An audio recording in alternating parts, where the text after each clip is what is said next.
აზერბაიჯანელი ჟურნალისტი აფგან სადიგოვი დააკავეს და სტრასბურგის სასამართლოს აკრძალვის მიუხედავად ქვეყნიდან გააძევეს.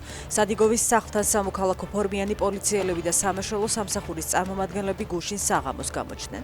ცოლის ინფორმაციით ჟურნალისტზე ფიზიკურადაც იძალადეს. შუაღამის 4 საათზე მოსამართლე თორნიკე ქოჩქიანმა შინაგან საქმეთა სამინისტროს მოთხოვნა დაუკმაყოფილა და სადიგოვის აზერბაიჯანში დეპორტაციის, 2000 ლარით დაჯარიმებისა და ქვეყანაში 3 წლით შემოსვლის აკრძალვის გადაწყვეტილება გამოაცხადა. სადიგოვი Facebook პოსტის გამო პოლიციელის შეურაცხყოფის საბაბით დააკავეს.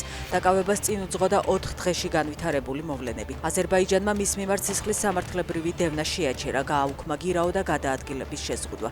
უფლებადამცველის შეფასებით ეს ყველაფერი იყო ორი ავტორიტარული რეჟიმის წინასწარ დაგეგმილი სპეცოპერაცია.